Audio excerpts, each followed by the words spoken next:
You're listening to the Sokan Community Podcast. Your favorite source for gaming, film, and internet debate starts now.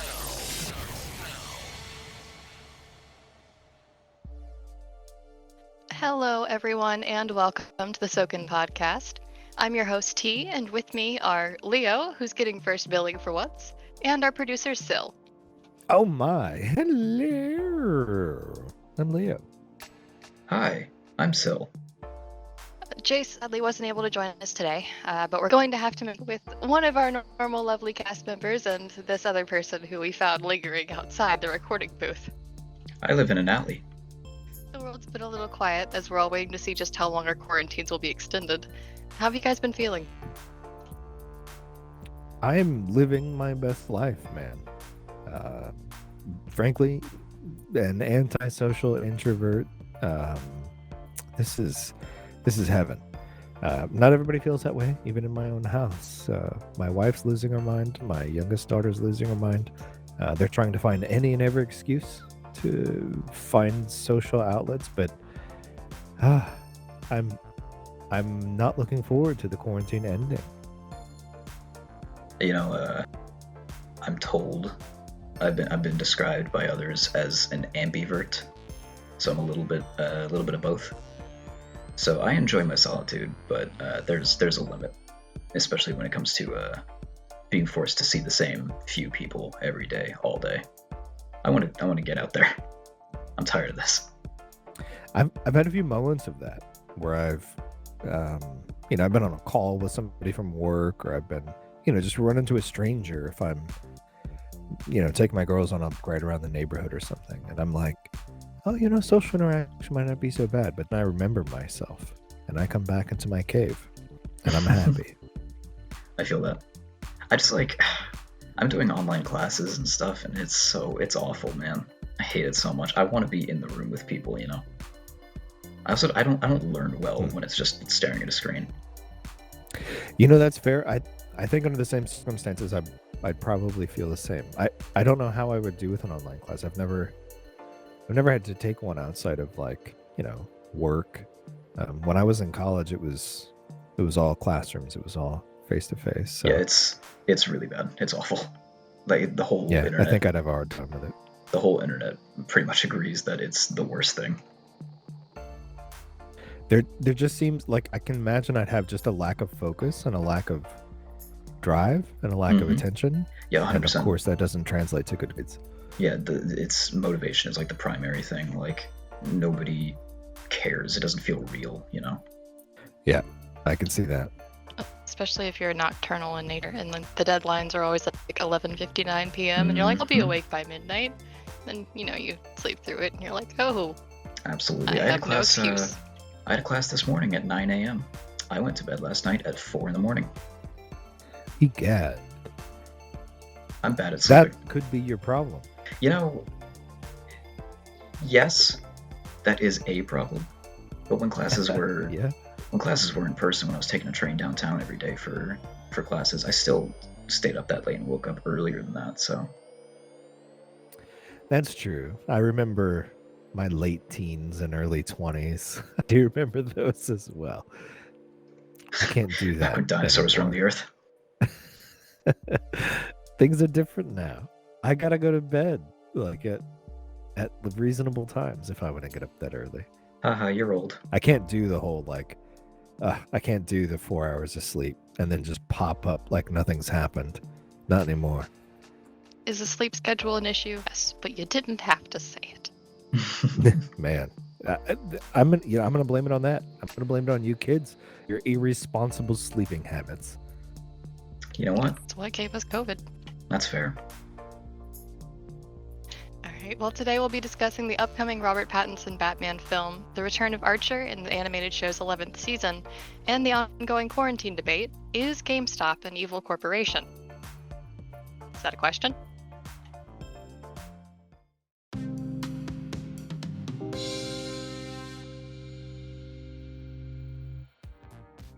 Last year, we were graced with the information a new Batman movie was coming to theaters, and in the near future.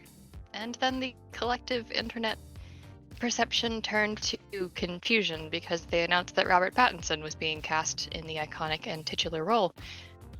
There's been a lot of debate about it, and with the casting choices alone stirring up this much conversation, the movie's kind of become a hot topic. With Pattinson as Bruce Wayne and Batman, Paul Dano as the Riddler, Colin Farrell as Penguin, Zoe Kravitz as Catwoman, and several other well-known actors in as-of-yet unconfirmed roles, the film is set up with a pretty all-star, if B-level cast. Do you guys think that these actors can nail the roles? You know, Robert Pattinson, for all the hate levied against him for what was a cringe-worthy role as Edward, as the glittery vampire, I think he's a pretty good actor. Everybody else, I think, has already demonstrated their chops as pretty good actors. Colin Farrell, without question. Zoe Kravitz is good. Paul Dano, is that right? Dano or Dano? How do you pronounce it? I think it might be Dano, but I'm not 100% sure. However it's pronounced. I know his face, if not his name. Good actor. Everybody I've seen looks pretty good for this. So yeah, I think these actors can do these roles. Even Pattinson, so long as he doesn't sparkle as Batman.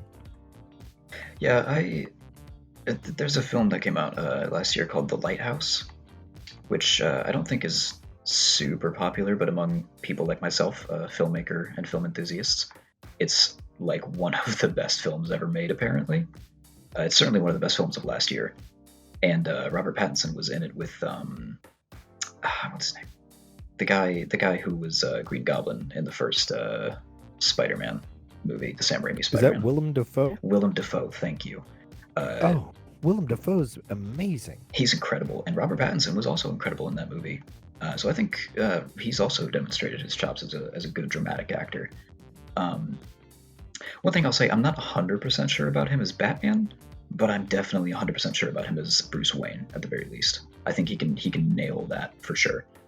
I mean, Batman is just a guy who talks like this, and then wears a cowl over the top half of his face. Like, he's not a difficult character to play, in my opinion. That's fair. There has to be some kind of, like, you have to be physically imposing on some level, but you know, that can be, you can wear a costume for that. There's so many other ways to make that happen. I think Bruce Wayne is the more difficult character. I agree. I do think that's a fair point, and especially with a talented cinematographer, you can make anyone look imposing. So yeah, for sure. But I'm also particularly curious. I'm hesitant to say the word excited. I'm curious about Paul Dano as the Riddler, because every version of the Riddler we've seen so far has been kind of goofy. Yeah. And the only role I'm really super familiar with Paul Dano is in There Will Be Blood, where he plays a crazy preacher. And that, just going from that role to the Riddler, I'm not 100% sure what I'm going to see, but I'm very interested to see it.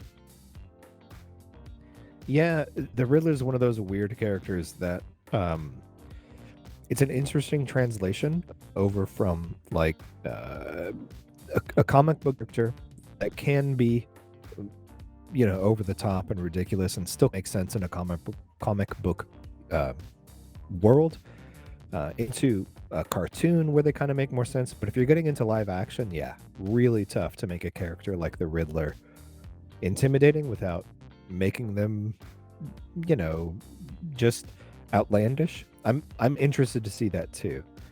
We'll see. Yeah, let's talk about that for a minute, because part of the reason that we've seen so many people in these different roles, be it Batman, be it the Riddler, or other villains in the various rogues gallery, Batman's actually been rebooted more than any other superhero franchise. Like, we talk a lot about Spider-Man and how many times we've seen Spider-Man, but Batman's been rebooted a lot more than that. And with this being another round, is it necessary? What is this? Which reboot number is this for Batman? It's like 8 or 9. It's something like that. Are we counting TV shows? We could. Let's. Yeah. If we count TV shows, it's probably like well into the Double teens. digits. Yeah. Yeah. As far as necessary, no. I mean, what story about Batman hasn't been told and hasn't been retold and hasn't been reimagined and hasn't been told darker and hasn't been told more cartoony and hasn't been told through the eyes of him 3 minutes after his parents' death versus 5 years after his parents' death. Like, yeah, okay, I get it. People like Batman. Good gravy. I don't know. Necessary is a tough word. I'd have to say absolutely not. No, it's not necessary. I get it. I agree with your assessment of the word necessary. Is it necessary to make another Batman movie? No, not really. But is it worth doing? I think so. We've seen so many different versions, absolutely. But to say that there's stories that haven't been told, I don't think that's true. Even if you don't create new content, even if you're still just basing it off of the comics, there are just tons and tons of stories in the comics that we've never gotten to see in a cartoon or in live action either. Like, personally, my favorite part of Batman in comics is the Bat family. This movie in particular hasn't said anything about expanding the Bat family, but I'm hoping that because it's apparently going to be a trilogy, we might get to see more of that in the later movies. I feel like we explored the Bat family in was it George Clooney's Batman? Or was that Val Kilmer's? Whatever the ones that had the nipples on the suits. I mean, we got a little bit of I'm it. good. We got a little bit. But, like, it's always been just Batman and Robin, you know? I would love to see a live-action Nightwing. We've never gotten that, I don't think. At least not that I can remember. Except other than in the Titans TV show, but that's garbage. Yeah. In fact, I was exposed to Nightwing. I'm not a big comics guy, but I do watch. I like superhero movies typically, and that actually turned me on to Teen Titans. And then now I have kids, and the Cartoon Network is a thing, so I watch Teen Titans Go, as blasphemous as that is to comic book fans. It's so bad. But it's still, it's funny, but it does have some moments where I'm like, was that a real thing that happened? And I'll actually look it up, like, oh man, that was really a thing that happened in the comics. So in a weird way, it does still kind of stay true. Anywho, that's not the point of this. I agree the Bat family is interesting, but I don't know. I'm kind of bored of Batman. Yeah, we've seen it. Yeah, great. He's an edgy pseudo detective with tons of money that has a chip on his shoulder. Okay, got it. Excuse you, he's the greatest detective in the world? That ever lived, ever. Sherlock Holmes, eat your heart out. If nothing else, we've proven that people will keep buying tickets to see Batman. No kidding. Mm-hmm. So speaking of, speculate on the plot. We know we've got Riddler, we've got Penguin, Catwoman, and Carmine Falcone going to be in this film, as well as, of course, a younger Batman. With no plot connection to Ben Affleck Batman, the rumor mill has only stated that it's taking place in the formative years of Batman. Given the characters involved, a gang or heist-style movie seems the most probable, but what do you guys think we're going to get to see? I don't know. This one is anticipated to be a trilogy, isn't it? Like, there's supposed to be 2 more movies, right? Supposedly. This seems to be more that there's going to be a bad guy or bad lady, and then there's going to be a lot of cameos because it's going to foreshadow, what might be interesting for the future movies. I don't know if we're going to see a whole lot more than, the new Batman. It's supposed to deal with like the trauma of his parents' death and of course his formative years as Batman. So there's going to be a lot of his trial and error as a new superhero. And then it's probably going to be his introduction to the fact that there are these weirdo villains in Gotham. But I don't know if there's going to be a whole lot going on with him other than just introduction and probably a singular nemesis. I think there's a quote from, I believe it was Captain America's Civil War. Vision said, "Our very power invites challenge." And I think this movie is probably going to be along those lines, where between Riddler, Penguin, Catwoman, and the Falcone, however you say that family, it's mostly, other than Riddler generally, it's mostly like normal villains. Like Penguin is really just a gangster, Catwoman's just a thief. The Falcone family is just, a mafia. I think that we're going to see Batman take on these powers, and because of him emerging in Gotham, we're going to see other creeps and weirdos emerge to challenge him. So I think we might potentially get another pseudo origin story for bigger villains like the Joker or Mr. Freeze or somebody. Yeah, I think that's actually probably one of the cooler things about Batman as a superhero for me, was that Gotham was populated by villains who were more normal. Now, you did get into some weird stuff with Poison Ivy and Mr. Freeze and folks like that down the line, but like Joker, his arch nemesis is a crazy person, and that to me makes for really intriguing stories. The Penguin too, the Catwoman, like all the folks that you named. Yeah, so I agree. Like that's actually been really interesting in terms of the Batman mythology versus others. For sure. I also think, that said though, it's interesting that they're not using one of the most normal villains in the Batman Rogues Gallery, Black Mask. That might be for legal reasons because they're using him for other DC properties right now, but like it would be kind of a huge thing to have Black Mask in this. Maybe he'll be cameoed and we just don't know about it yet. Maybe. I suspect also Joker is going to be, a holdout reveal. Absolutely. I mean, if it's a trilogy, he's going to show up at some point. Yeah. You can't have Batman without the Joker. Ooh, I wonder if we're gonna get the Red Hood storyline. Not in this movie, but like further down the line, especially. I would absolutely adore that. More Bat Family. That's what I want. Even if it means watching. Oh, the events of Red Hood. No. Listen, spoilers for anyone who doesn't know anything about Batman, but after watching Titans and seeing what a prick Jason Todd is, I'm absolutely okay with watching that character die on screen. Hopefully we'll get more nipple suits out of the Bat Family. Well, so far, I haven't seen any on the suit in the stills that we've seen of Pattinson. But we have seen pictures of a Bat bike and the Batmobile. Do you guys like the look of it? Do we think that they're going too modern? Do you think that there's not enough bat symbols?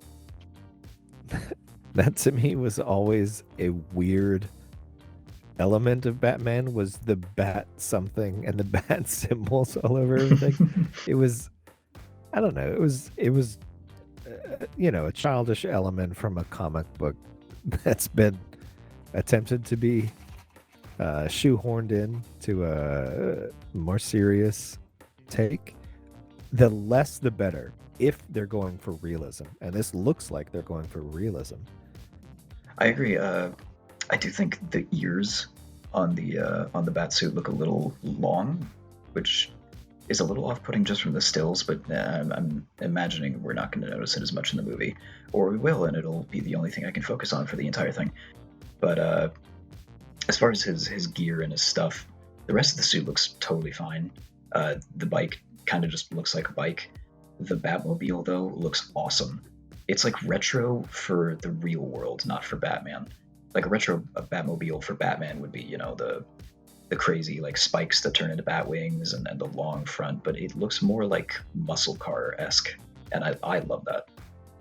Yeah, I agree. The problem that I've seen with iterations of Batman has been they've tried to go so so quote advanced that they just make something that's out of touch with what would be practical or even reasonable, given whatever time period that the show or movie is done in.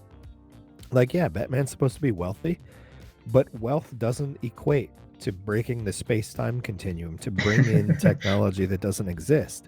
But that's been Batman. And Yeah, this seems a more reasonable facsimile of that. for sure. I think the Ben Affleck version of Batman is probably the best example of that. He's got like huge armor, and his Batmobile was enormous. That said, the Christian Bale Batman did that as well, but I thought it did it kind of realistically. Like all of his stuff was military gear.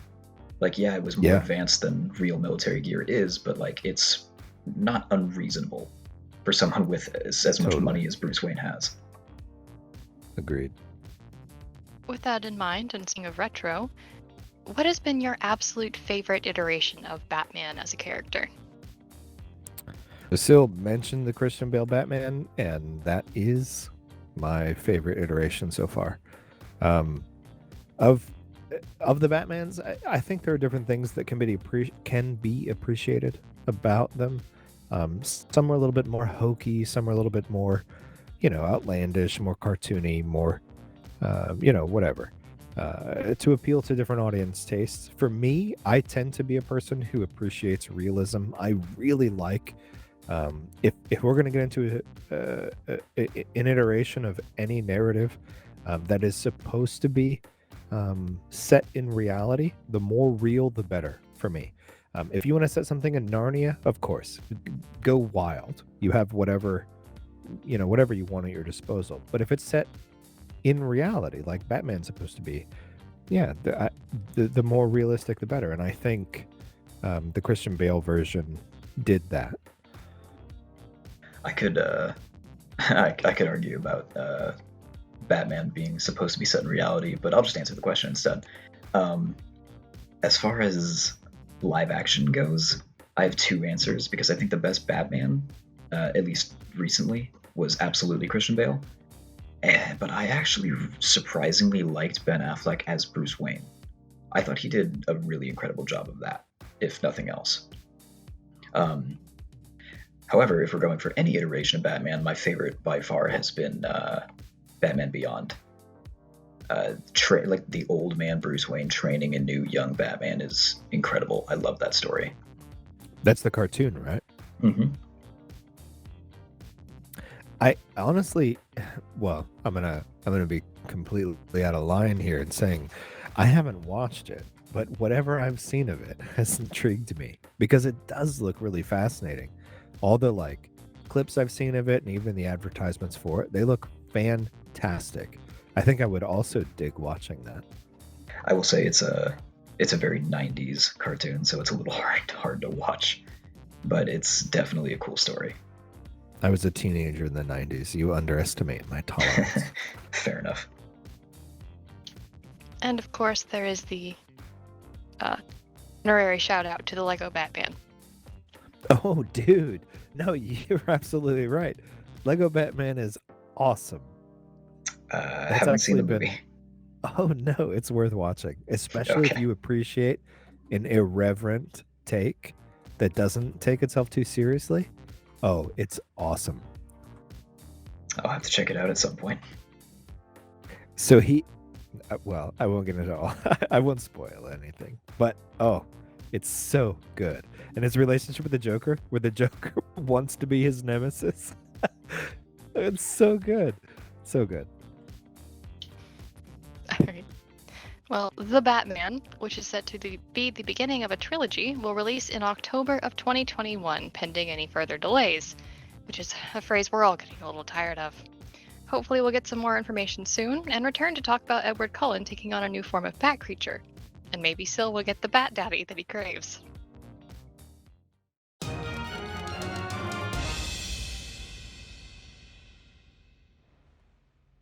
It's been almost a year since Season 10 of the hit animated series Archer released, and unfortunately, like so many other great things, it's been delayed.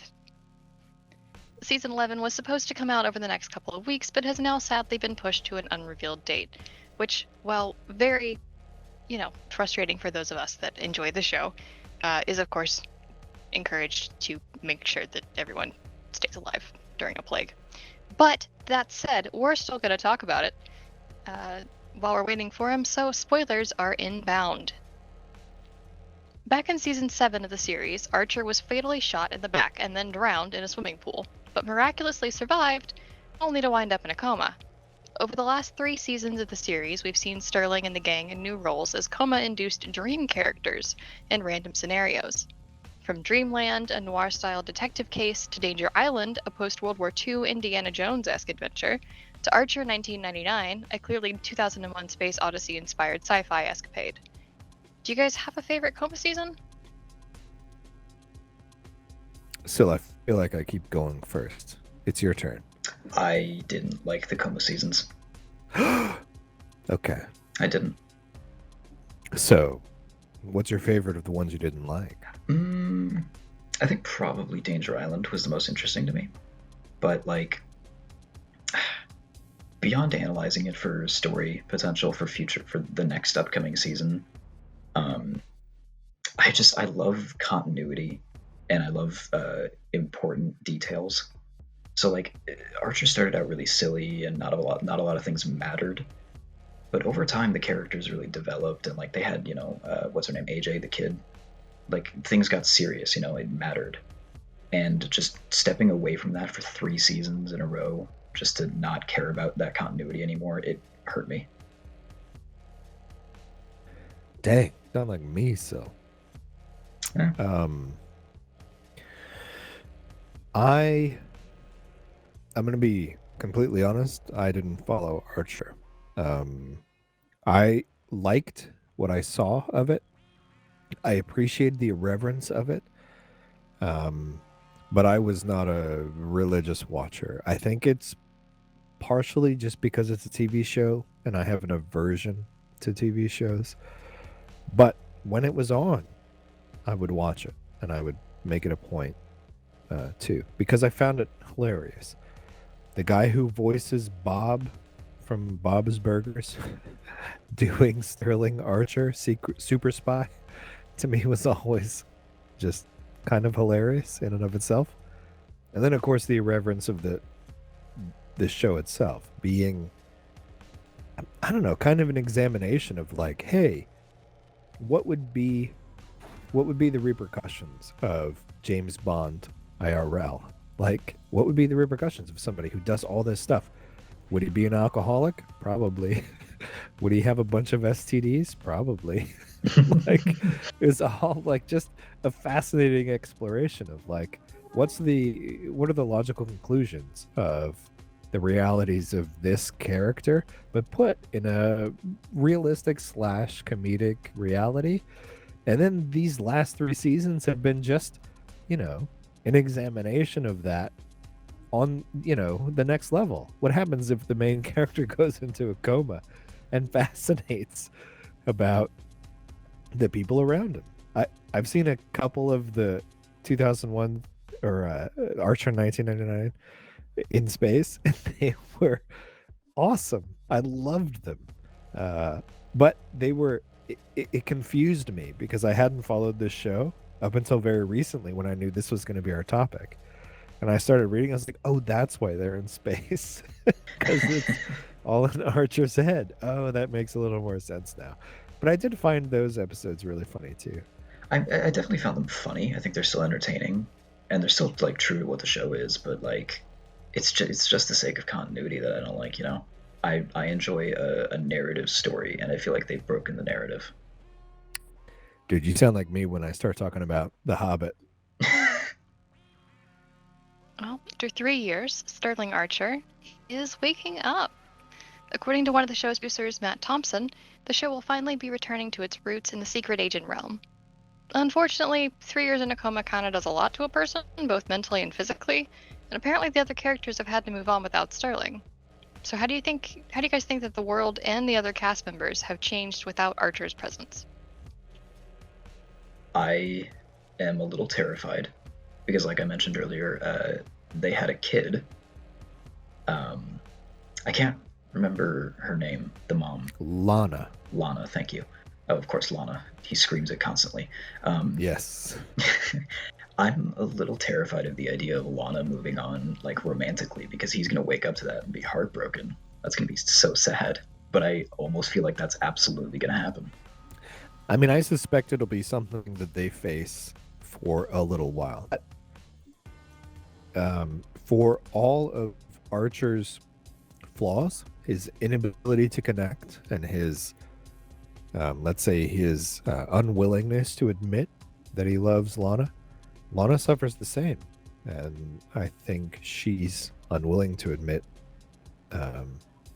to some of the similar inability to connect. So I think we might face some of that where she's attempted dating, or she's going to try and tell him she's moved on, but I don't know. I don't think that's ultimately going to be their reality. I see them facing some of that, and of course everyone having moved on, to include Archer or Sterling's own kid, who has spent 3 years without him now.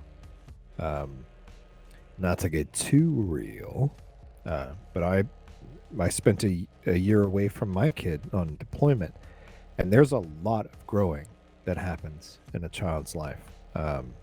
She was a 3 to 4 when I was gone, and when I got back, like, her whole reality was different without me.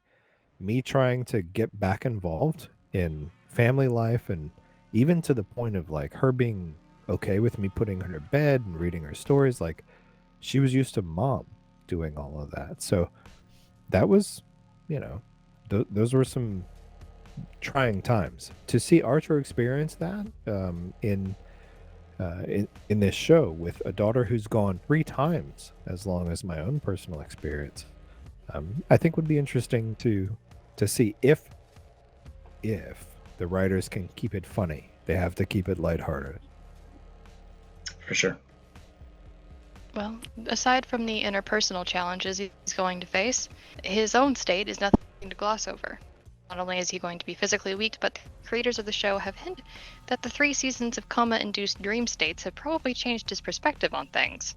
Do you guys think that the Archer that wakes up is going to be different from the Archer that went in? Undoubtedly. I think one of the more interesting things about the character is, I hate to keep saying this, but he does remind me a lot of me, as much as he's a jack. But he's a character who gets by on the fact that he's charming and the fact that he's good, like, in the moment. And part of that, which is unlike me, but part of that is physicality. Like, he can manage himself most of the time in a physical situation. Some of that's gonna naturally be taken away, and to see him as a character have to adapt to the fact that his own physicality isn't able to get him out of the jams that his procrastination, his lack of attention to detail, his inattentiveness, his other flaws, alcoholism, for instance, get him into, that I think is worth exploring and will be interesting to see, because it's been a pretty fundamental aspect of his character thus far. I think, if nothing else, the coma seasons have provided us with new perspectives on how he feels about the people around him. Like, we saw several of the characters take villain roles over the 3 coma seasons, and I think that's super interesting. Just to see, like, he sees potential for antagonism in several of these characters. And I think there's good reason why that we've already seen, but to see that explored further based on his new perception of these people might be super interesting. I'm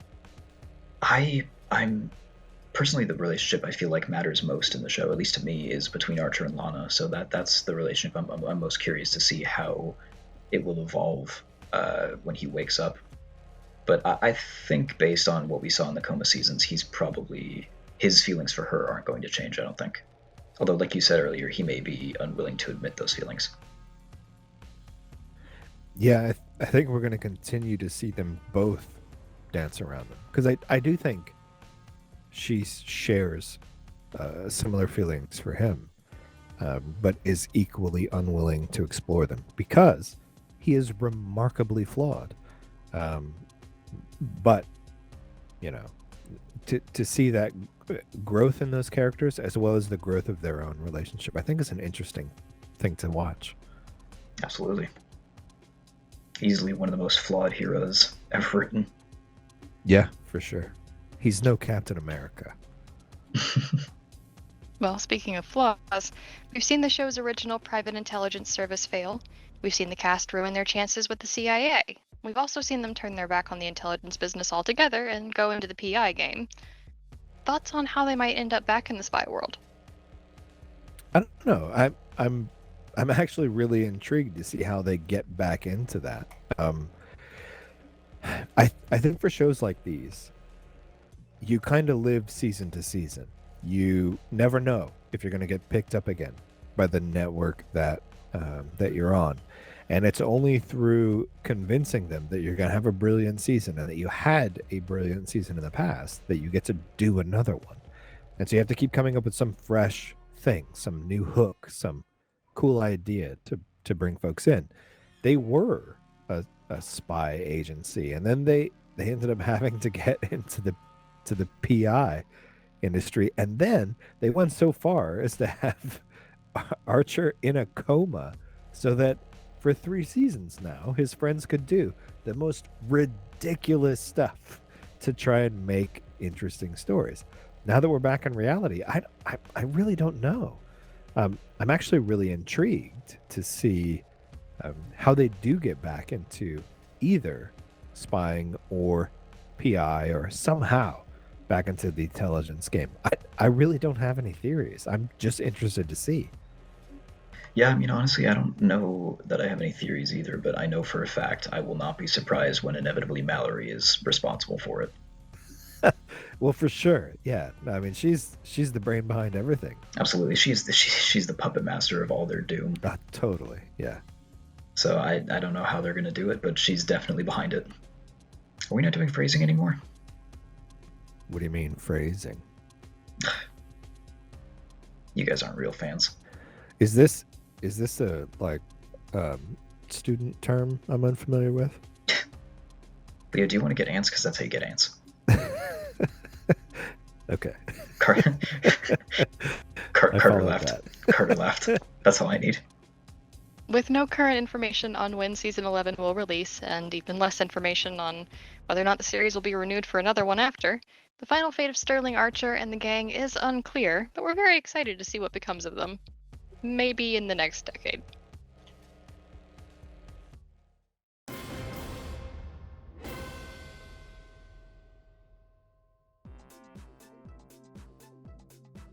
Ever since the beginning of the COVID-19 outbreak, Gamestop has had a finger pointed at them for questionable practices with their storefront employees. One could say that they've had a finger pointed at them for quite a bit longer than that, but, especially since the beginning of the outbreak.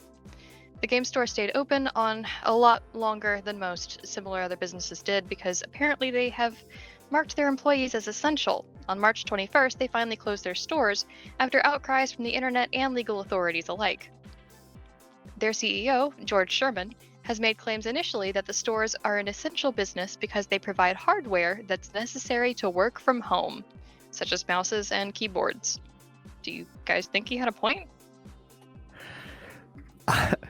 So, okay. I'm not the biggest fan of GameStop. Let me just clear the air here. I've been privy to all the whole I used to work for GameStop until videos on YouTube and whatnot. And I commiserate with the folks who have taken issue with a corporate giant that has taken advantage of its employees. However, in the light of our current situation, what's defined as essential has been strange.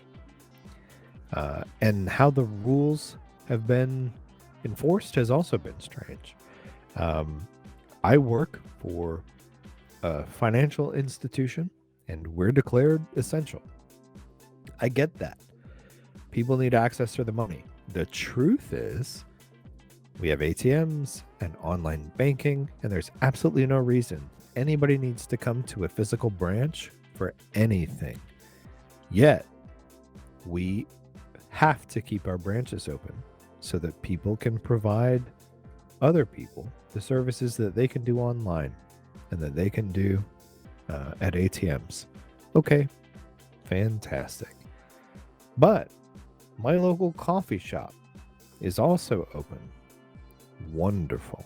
I can go and get my coffee if I need it. Is that essential? I don't know. I don't think so. But other people would argue, yes, they're essential. Who am I to argue? I don't know. So, whatever. I would love to see the point they're making, but I think it's false. I mean, you can get a mouse and keyboard anywhere, and most people already have one. The only thing they're selling other than hardware is games, and that's not essential. You can even get all that online. Like, literally the entire stock of GameStop you can get in other ways that some would argue are easier to deal with. What if I'm a console peasant? You can still get that stuff online. What if I'm a console peasant that doesn't have internet access? Then you aren't working online anyway. So I would need to go to a GameStop to get my latest console peasant release. If you don't have internet, how would you know if it was released? Yeah, Someone on a podcast told me. but you can't listen to the podcast. How are you don't getting have the internet. podcast? I don't know. I've gone too far. I'm proud of you for trying to emphasize with console peasantry. Thank you. As a console peasant, I appreciate it. Yeah, no, I don't think he does have a point. I want to be able to support some decisions they're making about like trying to keep people's jobs, but I don't think that they have a strong enough reason to stay open. I don't know. I think we're going to get into it here in a bit. So I don't go into too much of it here, but I do think the rules on what's a quote essential employee. Every state's a little bit different. I live in Texas, so the things I see are going to be different for anybody who lives in a different area, not only in the U.S. but of course across the world. But what's essential, quote unquote, doesn't seem to match at least what I would consider essential. McDonald's is still up and operating. Are they essential? No, not in my head. But for some people they are, and they're still operating. Are they any more essential than GameStop? Yeah, I don't know. I don't think so. But again, who am I? I definitely have an opinion, but we are going to get to that in a bit. So Yeah. I'll spare you both the anticipation. Essential employees are clearly restricted to healthcare, food service, sanitation, and emergency services. Some would argue that businesses that typically use part-time workers are saving people's jobs, but others are finding it irresponsible to be putting people in potential danger and essentially using their rent as a method of forcing them to expose themselves to the virus. Where do you think the line is on essential? So Leo's already essentially made this point. Essentially, get it? I am I see what you did. Yeah, thank you. I'm a part-time essential employee. I only work 1 day a week right now because of all that's going on. But I do work in food service as a part-time job, so, technically I'm essential. I personally think, to your point earlier, that as much as I agree that McDonald's maybe isn't exactly the best course of food service in times like these, this is America, man. People are going to eat their McDonald's. People got to eat. If they're not eating that, they're going to eat something else. Gotta have something to give them food, I guess. And to their credit, I don't know if it's the same where you are, but here in Illinois, all of the fast food places, you cannot go inside the stores anymore. It's drive-through only. So they are, to their credit, doing the best they can to stop spread and still give people food. Yeah, I'll give cred here as well.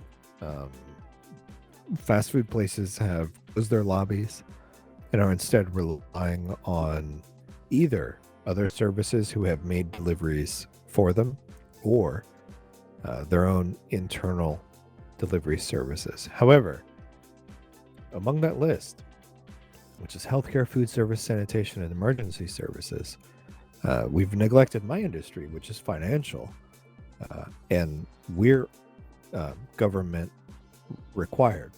So we also are obligated to stay open. And food service to me means grocery store. It doesn't mean McDonald's.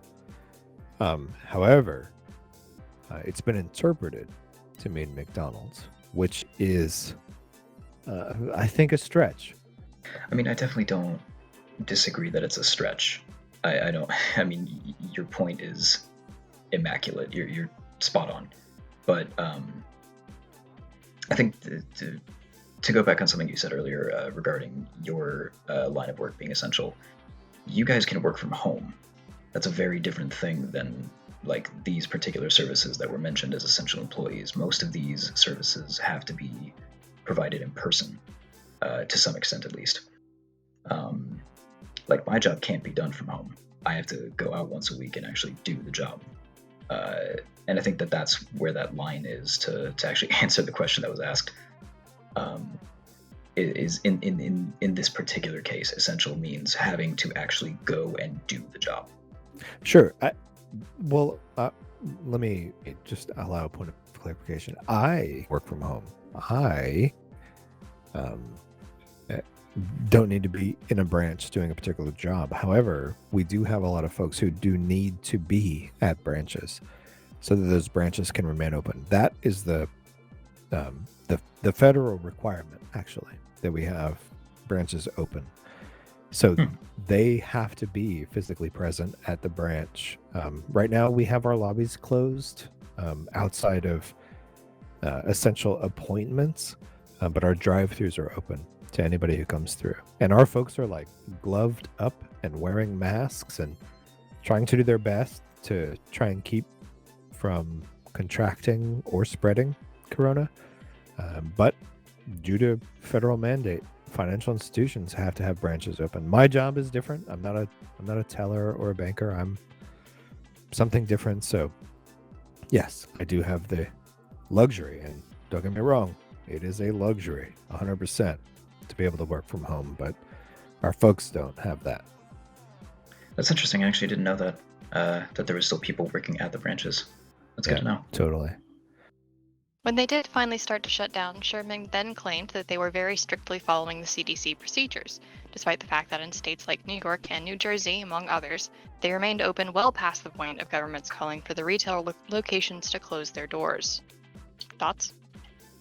I think I'm ill-equipped to actually really talk about this, given that I don't really understand the nuances of New York and New Jersey laws. The CDC is a federal entity, and it's a federal advisory entity, and they advise government decision makers on what they think are the best courses of action given the situation and their policies. Now, the CDC has a priority in limiting the spread of deadly diseases.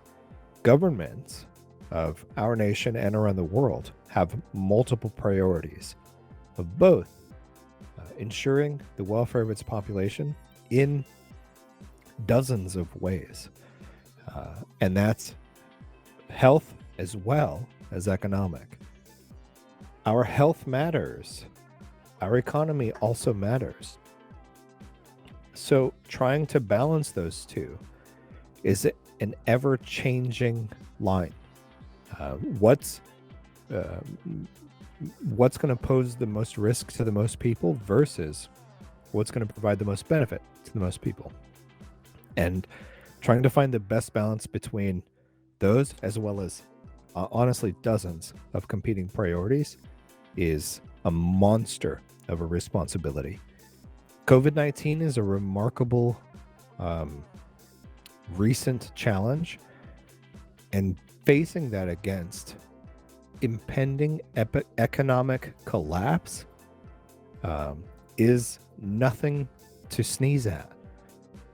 Yeah, I mean, I definitely don't know the answer either, but I think, and I'm not going to say that I necessarily agree with this, but I think the issue most people are having is that the general public, to my knowledge, at least from what I've seen, are deciding that the line is safety over economy.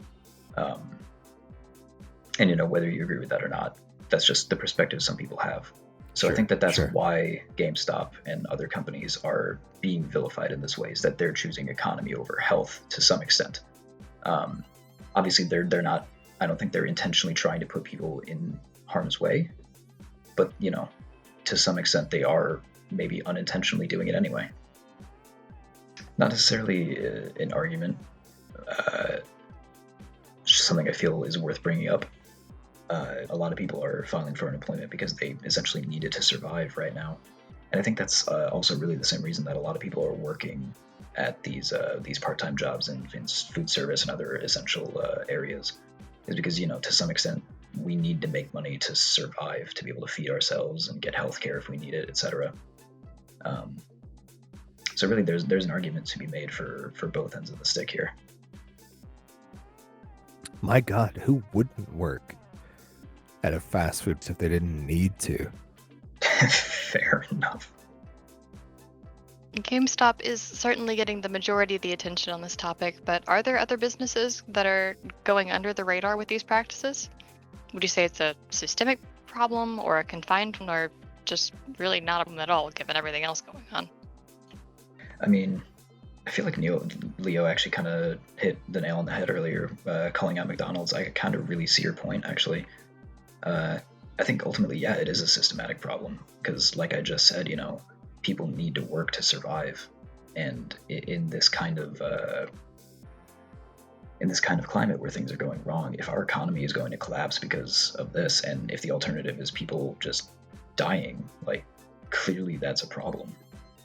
Obviously, this is a really rare thing to happen, and ideally it never happens again, but if we're not set up to battle something like this, we need to be.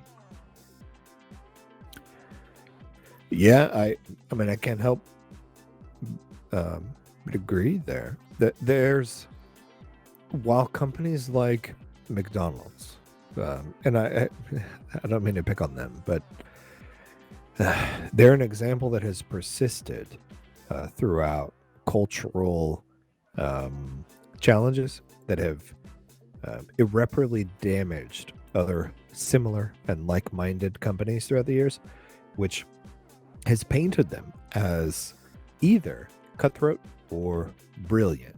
I tend to think it's profit at all costs. That's just been their reality, and the truth is that's been the same for corporations across the world, across time. I don't begrudge them for that existence. I mean, I do have a little bit of hate in my heart for that kind of cold reality. A little? Well, a lot, yeah. But this is also a time where it's an incredibly subjective thing. Like, who's essential? I feel like at the end of the day, I'm as middle ground on this as I am, because I've completely agreed that most of these companies probably should close down for a while. But at the same time, I've been getting McDonald's like every other day. Well, no, dude, I've ordered like delivery to my house from my own grocery store. I've done that before. And last night we ordered delivery from like the sushi place of our local grocery store. They have a sushi section, and I've never done that. They didn't even have that before, but we ordered it last night, and I didn't feel a pang of regret. Dude, grocery store sushi is great. It really is. This one's is a weird pick, just for me as well. Especially just because of my own situation. I'm someone who's very vulnerable to the virus, so like I have to be doubly careful in terms of protection. To me, it seems like the line would be a lot more clear-cut. If the service that you are providing can be done from home, it needs to be done from home. If the service that you are providing can be replaced by automation, at least temporarily, then that should be the goal. Whether that's, you could order things online instead of going in to pick them up. Like if you need a new mouse, a new keyboard, etc. I think that if the trouble is that our economy is going to suffer because of long-term effects from an extended quarantine, then all businesses shutting down when they were supposed to, when they were told to, would have been the best move, because that's what would have really capped the virus's spread a lot faster. And I think that in insisting on remaining open and trying to find these loopholes is part of what's extended the time period that we're going to be under quarantine. Well, that's a really interesting perspective, T. And I'd actually be very curious to find a comprehensive examination of that reality. Regardless, we understand that there are unprecedented needs of all people to work and make a wage in these trying times. But please, everyone, we just want to remind you to stay safe regardless of what you do. Don't put yourself at risk any more than you have to.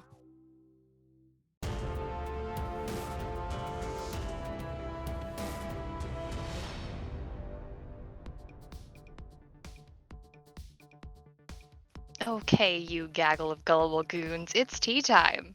These are not my words. I'm a puppet on strings. I am both physically and metaphysically bound to this teleprompter. The script is my life, and there is no tea. So would you rather live in a steampunk or a cyberpunk world, and why? Make your cases. I wrote that. As cool as sci-fi is, I have a fascination with steampunk that I cannot explain. I think ultimately I don't have any arguments that are going to make steampunk sound better than cyberpunk, because like the first thing that comes to mind between the two is like in a steampunk world you're probably getting a lot more diseases, which we have all had enough of by now. But gasoline and gears, it's just a cool vibe, Everything is cool until it's ruined by the fans of that vibe. Steampunk is cool until you get steampunk fans. Anime is cool until you get anime fans. Learning. My Little Ponies are cool until bronies ruin it. Like, everything is cool up until I'm just completely turned off by the folks who seem in love with it. Cyberpunk, though. Leo. I was really on board with you there until you started talking about My Little Pony. Okay, of these two, steampunk or cyberpunk, I think I have the absolute opposite impression of yours. I'm going to lean towards cyberpunk only because, while the two do seem kind of cool, the two do seem interesting to pursue as narrative elements. Cyberpunk means I'm not going to die of syphilis, or I'm not going to die of the bubonic plague. Whereas in steampunk, I will. So I'm going to go with cyberpunk, because if I lose an arm, I can get a fake one put on that's even cooler than the first one. Well, hold on. You can get that in steampunk too. It's just bigger and more mechanical. Yeah, but it's gross. It's powered and it's made of brass, and it's going to give me like metal poison. Like it's going to be terrible. I cannot argue with any of your points, but revolvers. And gears. Revolvers and gears.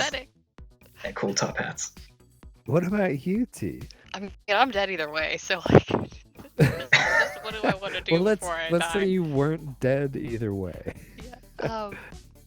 Okay, so actually, my favorite of the punk post fixes is actually solar punk, which is like all green energy type of aggressive, like the world is going to be okay, because what is more punk in a world full of darkness than saying screw you, I'm gonna be happy.